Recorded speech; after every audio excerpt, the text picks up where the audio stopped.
तो दोस्तों फाइनली हमने नवमी की पूजा कर ली है एंड आप बिलीव नहीं करोगे इतना अच्छा फील हो रहा है। चलिए मैम से जानते हैं उन्हें कैसा लग रहा है। मैम कैसा फील हो रहा है? पूजा हुई है, हवन हुआ है तो अच्छा लगना बहुत ही स्वाभाविक है। एक बहुत अच्छे से अंदर से बहुत एक प्योर वाली फीलिंग आती है। लगता है हम थोड़े से एलिवेट हो गए हैं, लगता है कुछ मन में एकदम शांति है। ये जो खुशबू होती है हवन सामग्री की, फूलों की खुशबू है, फल रखे हैं और सब लोग आकर के मिलेंगे, बैठेंगे, खाएंगे, तो बहुत एक शांति। और स्पेशली पिछले साल ऐसा कुछ भी करने का ना मौका मिला और सिचुएशन भी, परिस्थितियाँ भी ऐसी थी, तो उसके बाद अब जब इस बार करने के लिए मिल रहा है तो बहुत अच्छा लग रहा है। It's like very nice and pure. Okay ma'am, Navratri के 9 दिन होते हैं तो अलग अलग दिनों पे आप क्या क्या स्पेशल करती हैं? जैसे 9 दिन में क्या स्पेशल होता है आपका? 9 दिन में मैं पूरी कोशिश तो ये करती हूँ कि थोड़ा सा फास्ट कर लूँ। और फास्ट माने वो वाला नहीं कि फलाहार थोड़ा ज़रूरत से ज़्यादा खाया जाए, लेकिन उसके अलावा मैं कोशिश ये करती हूँ कि मैं अपने आप में थोड़ा मेडिटेट कर लूँ। और जो देवी पाठ रहता है उसमें उस दिन मतलब हर दिन की अलग अलग देवियाँ हैं, 9 देवियाँ होती हैं, तो उस देवी को जो उनका जो कैरेक्टरिस्टिक होता है वो किस कारण से बना हुआ है, जैसे आदिशक्ति हैं या दुर्गा है या कात्यायनी देवी हैं, या तो हर जने का अपना अपना एक रीज़न है, अपनी अपनी एक स्टोरी है। तो मैं कोशिश करती हूँ कि वो पढ़ूँ, समझूँ, और अगर उसमें से कुछ सीख करके चरितार्थ करने की कोशिश है तो वो मैं करूँ। एट द सेम टाइम थोड़ा सा मैं हमेशा कोशिश करती हूँ कि कुछ ऐसा करूँ कि मैं किसी की मदद कर सकूँ। मैं जैसे रास्ते में कभी लोग आते हैं पैसे वगैरह मांगने के लिए, तो मैं भीख देने में विश्वास नहीं करती हूँ। अगर कोई गरीब है, कोई भूखा है, तो मैं उसको खाना खिलाऊंगी, पैसे नहीं देती हूँ, क्योंकि पैसे से कितनी बार गलत चीज़ें भी होती हैं। तो 9 दिनों में मैं अपनी तरफ से पूरी कोशिश करती हूँ कि अलग अलग तरीके से लोगों को मदद कर सकूँ और थोड़ा इंट्रोस्पेक्शन, खुद अपने आप में मेडिटेट करके जाने की कोशिश करूँ कि am I fine, that's it. अच्छा, जैसे कि बहुत सारे सेलिब्रिटीज़ हैं जो कि कन्याओं को खिलाते हैं आज के दिन, तो आपका ऐसा कुछ प्रोग्राम है? हाँ बिल्कुल। अभी मैंने ये किया है कि क्योंकि कोविड है और ये सब कुछ है, तो बच्चों को जितना हो सके कम एक्सपोज किया जाए। एंड स्पेशली कह रहे हैं कि 3rd वेव जो है वो तो बच्चों के लिए डेंजरस है, तो इसलिए मैंने उनको बुलाया नहीं है। मैंने अपने पैकेट्स बनाए हुए हैं खाने के और उनकी दक्षिणा के। तो अभी मैंने जो उनकी माएँ हैं 2 आने वाली हैं, तो मैं उन लोगों को दे दूँगी, वो लोग लेकर के चली जाएंगे। तो of course I will miss out on उनके जो पाँव धोए जाते हैं, उनको टीका किया जाता है, और जब बच्चे आकर के बैठते हैं ना सारी कन्याएं, तो वो जो भले ही वो एक पूरी खाएंगे और थोड़ा सा चने वगैरह प्रसाद खाएंगे, वो उस सारे प्रोसेस में जो उनका हंसना और चटर पटर लगे रहते हैं, तो एक वो जो बबलीनेस होता है ना, I will miss out on that. But खुशी है कि एटलीस्ट मैं इस साल कन्याएं जिमा रही हूँ और उनको प्रसाद पहुँचा पा रही हूँ। ओके, आप कितने साल से नवरात्रि सेलिब्रेट करती आ रही हैं और क्या स्पेशल करती हैं आप हर बार? नवरात्रि बचपन से मैंने देखा है, घर में होता था। और मेरे पिताजी काफ़ी इस चीज़ के लिए पर्टिकुलर थे कि जो भी पंडित आ रहे हैं घर में, उनका उच्चारण देवी पाठ के लिए शुद्ध हो, विशुद्ध हो।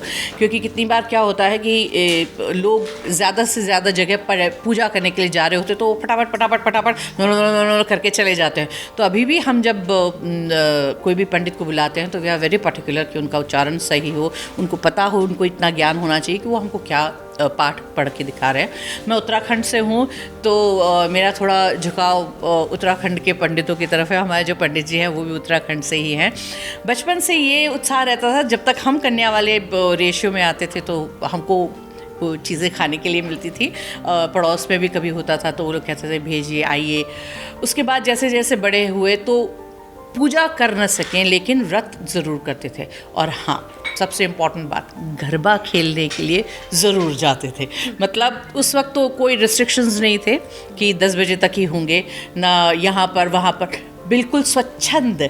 और एक थोड़ा इरिटेशन होता था कि एग्ज़ाम और नवरात्रि के गरबे ये सारा इकट्ठा आता था, तो दिन भर पढ़ाई करनी होती थी जिससे कि रात को गरबा खेलने के लिए हम लोग जा सकें। तो जैसे जैसे उम्र के साथ में फिर कॉलेज आया, फिर उसके बाद में काम करने लगे, फिर उसके बाद में शादी हुई, तो नवरात्रि का फेज़ बदलने लगा। फिर गरबा थोड़ा कम हो गया, घर में पूजा पाठ ज़्यादा होने लगे, घर में पाठ बिठाने लग गए। तो I have been travelling to different states also. So जैसे कलकत्ता में थी तो वहाँ पर का अलग तरीके का नवरात्रि का उत्सव होता है, सिंदूर खिला होता है सप्तमी अष्टमी नवमी के लिए, तो वो जा कर के वहाँ के पांडाल जा कर के देखना। फिर गुजरात में भी थे तो वहाँ जा कर के गरबे करना है। तो ये सब अलग अलग फेजेस, बट जितना संभव होता है मैं कोशिश करती हूँ कि नवरात्रि में पाठ करवाया जाए। एक थोड़ा साल में एक बार ऐसे कर लिया जाए तो अच्छा लगता है, थोड़ा सुकून सा मिलता है। ओके, जैसे कि दशहरा भी आ रहा है तो आप इस बारे में क्या कहना चाहेंगे? कितनी एक्साइटेड हैं इस बार के दशहरा सेलिब्रेशन के लिए? दशहरा सेलिब्रेशन के लिए तो हाउ आई विश मुझे तीर वगैरह चलाना आता, बचपन से बड़ा शौक था, तो कभी रावण जलाने का मौका मिले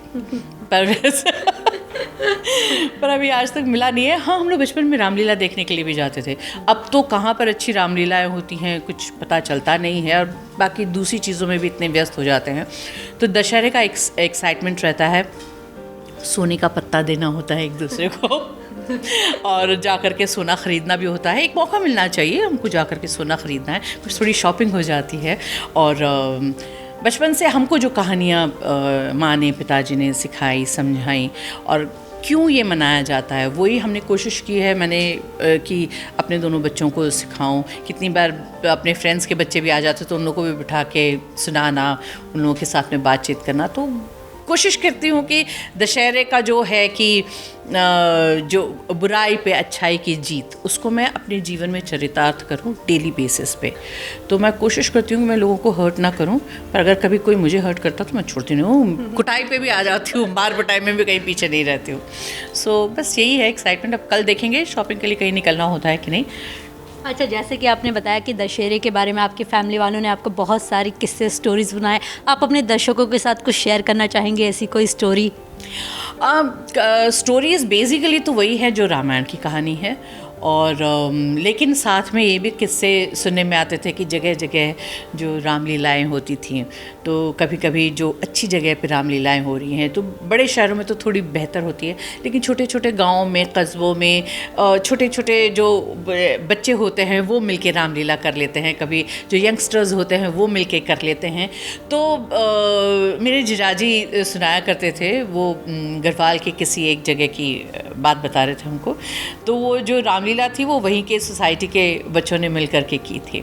अब ऐसा हुआ कि रावण और मंदोदरी जो थे, उन दोनों में आपस में झगड़ा हो गया किसी बात को लेकर के, क्योंकि रावण ने जो है मंदोदरी के भाई की पिटाई कर दी थी शो शुरू होने से पहले। अब हुआ ये कि जब शो तो शुरू हो गया तो मंदोदरी को, अब लड़की नहीं थी वो, लड़का ही थी, तो वो लड़की बन कर के था। अब उसको अपने भाई का बदला लेने के लिए मिला नहीं। तो जब वहाँ पर सीन हुआ और रामचंद्र जी ने मार दिया रावण को, तो वो तो गिर गए। मंदोदरी को मौका मिला बदला लेने का। उसने जा कर के वो जो विलाप किया, तो उसने बिल्कुल ऐसे यूं हाथ किया और धमाधम रावण की छाती पे पीट पीट के विलाप। तो हम लोग छोटे थे, जब हमको सुनाते थे हम लोग इतना हंसते थे, हम लोग सोचते थे सच्ची में होता, लेकिन तब वीडियोस नहीं थे। पर अब ऐसी जब ये क्लिप्स आती हैं, लोग कितने लोग टिकटॉक बनाते हैं कि कैसे गूफ अप्स होते हैं, ये सब कुछ है, तो लगता है कि हाँ ये वाकई होता है। और ऐसी बहुत सारी कहानियाँ हैं। तो एक ये मुझे तुरंत याद आई, तो मैंने आप लोगों के साथ में शेयर की। मतलब इतना उसने 4-6 घूंसे लगा दिए रावण को कि अंत में रावण उठ के बैठ गया। उसने कहा अरे मैंने तेरे भाई को 2 ही लगाए थे, वो भी रावण को भी तेरे भाई को 2 ही लगाए थे, तूने मुझे 4 लगा दिए। तो everybody in the audience is laughing at, we were like, हमने कहा ऐसे हो नहीं सकता, बट ऐसा वाकई हुआ था। चलिए, जाते जाते लास्टली अपने फैंस के लिए कोई मैसेज? मैसेज तो यही है कि सरकार सबके लिए सब कुछ नहीं कर सकती, हमको अपने आप के लिए खुद जिम्मेदार होना है। तो अपना ध्यान रखिए, अपनी जीवन की, अपनी जान की सुरक्षा आपके खुद के हाथों में है। जैसे कहते हैं ना, जने जने की लकड़ी एक जने का बोझा। आपकी माँ या आपके पिताजी आप सबका ध्यान नहीं रख सकते हैं, लेकिन आप अगर खुद अपने आप का ध्यान रखेंगे तो वो ही अपने आप में बहुत बड़ा काम है, वो भी एक समाज सेवा है। मास्क पहनिए, हाथ धोइए और अपना ध्यान रखिए। सोशल डिस्टेंसिंग तो अब कोई मेंटेन नहीं होती है, हम सब जानते हैं। और मास्क मुंह पे नहीं, नाक पे पहनिए। खुश रहिए, स्वस्थ रहिए, मस्त रहिए और व्यस्त रहिए। That's it. Thank you so much ma'am, अपना इतना प्रिकॉशियस टाइम हमें देने के लिए। एंड आई होप आपकी ये नवरात्रि एंड दशहरा काफ़ी स्पेशल हो। हमारी पूरी टीम की तरफ से wish you Navratri and special Dussehra. Thank you so much. Thank you. I hope दोस्तों आपको ये वीडियो पसंद आई है। कमेंट सेक्शन में कमेंट करके ज़रूर बताइएगा। और अगर आप ये वीडियो फेसबुक पे देख रहे हैं तो हमारे पेज को लाइक एंड फॉलो करें। And thank you so much for watching our video.